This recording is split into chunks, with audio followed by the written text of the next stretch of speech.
इतिहास के पन्नों में जब इंसानों की विकास की कहानी शुरू हुई तो काफी तेजी से हम कर्मिक विकास की ओर बढ़े थे। यानी किस प्रकार इन्वायरमेंटल कंडीशन हमारे विपरीत होने के बाद भी हमने अपने अस्तित्व को बरकरार रखा था। नई चुनौतियों से लड़ते हुए भी हमने खुद को इवॉल्व कर लिया था। हमारे आगे बढ़ने की इस चाह के चलते ही डायनासोर से ये सत्ता हमारे हाथ में आ गई थी। उनके खात्मे के साथ ही हम इस दुनिया में आ पाए। हमने केवल पेड़ से उतरकर जमीन पर ही अपनी यात्रा जारी नहीं रखी, बल्कि गुफाओं में भी अपना घर बनाया। भोजन के विकल्प कम होने पर हमने शिकार करना सीखा, तन को ढकने के लिए कपड़े बनाना सीखा। कहने का मतलब है कि जब बाकी जानवर अपने आप को परिस्थितियों में ढालने में व्यस्त थे, तब भी हम खुद को और अपनी परिस्थितियों को बदलने में लगे हुए थे। हम नेचर को बदलने से पहले ही स्थितियों में बदलाव लाना सीख गए। कुछ लाख सालों में ही हम बंदर से चलने फिरने बोलने और समाज में रहने वाले बंदर से इंसान के रूप में बदल गए।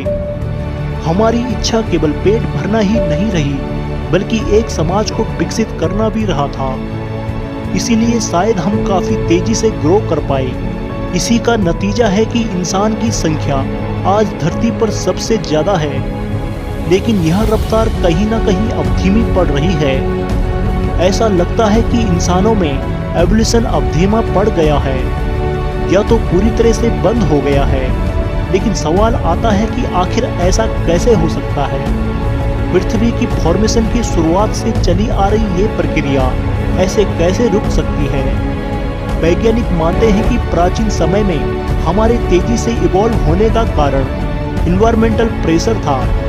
उस समय धरती पर पाए जाने वाले बाकी जानवर भी आकार और ताकत में हमसे ज्यादा बड़े थे। शिकार करने से ज्यादा कई जीवों के लिए हम खुद शिकार हुआ करते थे। ताकत के दम पर वो बड़ी आसानी से हमें पकड़कर अपना भोजन बना सकते थे। ऐसे में इस स्थिति से बाहर आने का एक ही रास्ता था, और वो था हथियारों का आविष्कार।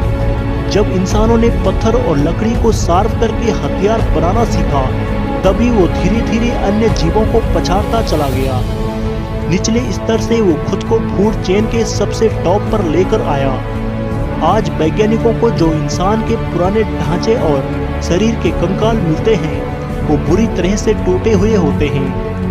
उनमें से ज्यादातर शेर और तेंदुआ जैसे जीवों के काटने के निशान मिलते हैं। इससे एक बात तो साफ होती है कि दूसरे जानवरों को मारने और उस पर राज करने का विचार इंसान के जहन में तब आया होगा जब हमारे सर्वाइवल पर बात आ गई। खुद शिकार बनने से लेकर दूसरे जानवरों का शिकार करने तक हमने बहुत कुछ पा लिया। अब हम जंगल पर आसानी से राज कर सकते थे, लेकिन हम जंगल में नहीं रहना चाहते थे। हमारी दौड़ काफी लंबी थी और आज हम दुनिया पर राज कर रहे हैं।